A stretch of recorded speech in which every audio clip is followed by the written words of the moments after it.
কোনো চোট বা আঘাত নেই, বড় কোনো অসুখও নেই, অথচ একটা মানুষ চোখের পলকে 10 বছরের সব স্মৃতি হারিয়ে ফেললেন। কিভাবে সম্ভব? হ্যাঁ, এমনই এক বিরল ঘটনা পুরো চিকিৎসা জগৎকে স্তব্ধ করে দিয়েছিল। Premium commercial space is now for rent. Featuring ample parking and excellent accessibility, this 4,200 square foot space is ready. Elevate your business and call us today.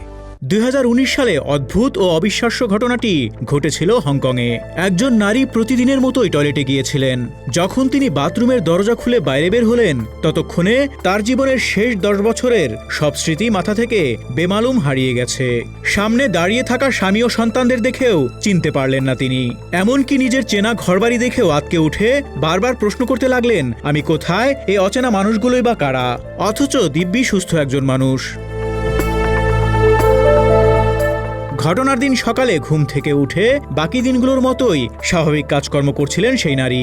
আচমকা পেটে সামান্য অস্বস্তি অনুভব করায় টয়লেটে যান। কোষ্ঠকাঠিন্য কিংবা পেট পরিষ্কার না হওয়ার কারণে তিনি সেখানে মলত্যাগের জন্য বেশ জোরে চাপ দিয়েছিলেন। আর এই অতিরিক্ত জোর দেওয়ায় তার জীবনে ডেকে আনে এক অদ্ভুত অন্ধকার। বাথরুম থেকে বের হওয়ার পরেই বদলে যায় তার আচরণ। হঠাৎ 10 বছর আগের স্মৃতিতে ফিরে যাওয়া ওই নারী নিজের সন্তানদের দেখে অবাক হয়ে যান। অবস্থা বেগতিক দেখে তাকে দ্রুত হাসপাতালে নিয়ে যান পরিবারের সদস্যরা।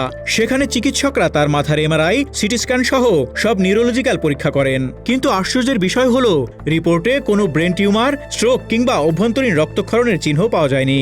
জানিয়ে চিন্তায় পড়ে যান চিকিৎসকরা। এরপর যে তথ্য জানা গেল তাতে আপনার গা শিউরে উঠবে। আসলে কি ঘটেছিল?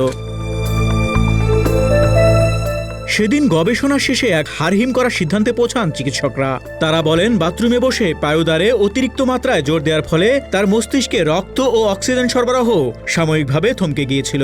আর তাতেই ঘটে গেছে এই চরম বিপর্যয়। চিকিৎসকরা এই বিরল ও অদ্ভুত রোগের নাম দিয়েছেন ট্রান্সিয়েন্ট গ্লোবাল অ্যামনেশিয়া। এটি এমন এক সাময়িক কিন্তু তীব্র স্মৃতিভংশের অবস্থা যা হুট করে মানুষকে তার সাম্প্রতিক অতীত ভুলিয়ে দেয়। এই রোগে আক্রান্ত ব্যক্তির শৈশব বা বহু পুরনো স্মৃতি অক্ষত থাকে, কিন্তু গত কয়েক বছরে তার জীবনে যা যা ঘটেছে তা মাথা থেকে মুছে যায়। আরও অদ্ভুত বিষয় হলো, এই রোগে আক্রান্ত ব্যক্তি নতুন কোনো স্মৃতি তৈরি করতে পারে না। তাই তিনি কয়েক মিনিট অন্তর অন্তর একই প্রশ্ন বারবার করতে থাকেন, কারণ আগের মিনিটে তিনি কি উত্তর পেয়েছেন তা তার মস্তিষ্ক ধরে রাখতে পারে না। এই সমস্যা কয়েক ঘন্টায় স্থায়ী হয়। তবে হংকংয়ের সেই নারীর ক্ষেত্রে এর রেশ ছিল বেশ দীর্ঘ। জীবন অবাক না করলে কে করবে? 28% মিল্ক ফ্যাটের অবাক করার সাথে ফ্রেশ মিল্ক পাউডার। জীবন অবাক করুক প্রতিদিন। বিশেষজ্ঞরা জানান, শুধু টয়লেটে মাত্রাতিরিক্ত জোর দেয় নয়, আচমকা ভারী ওজন তোলা, তীব্র মানসিক চাপ কিংবা হঠাৎ রক্তচাপের ওঠানামা এ বিপজ্জনক রোগটিকে ট্রিগার করতে পারে। আর 50 থেকে 70 বছর বয়সীর মধ্যে এ রোগ বেশি দেখা গেলেও ব্যতিক্রমীভাবে তরুণদের মধ্যে এটি ঘটতে পারে। তবে স্বস্তির খবর এটাই, এ রোগ স্থায়ী নয়। কিছু সময় পর রোগীরা আবার সম্পূর্ণ সুস্থ হয়ে তাদের স্মৃতি ফিরে পান। বাথরুমের মতো জায়গায় সামান্য অসাবধানতা যে মানুষের জীবনের আস্ত একটা দশক মুছে দিতে পারে, হংকংয়ের ঘটনাটি তারই এক জলজান্ত প্রমাণ।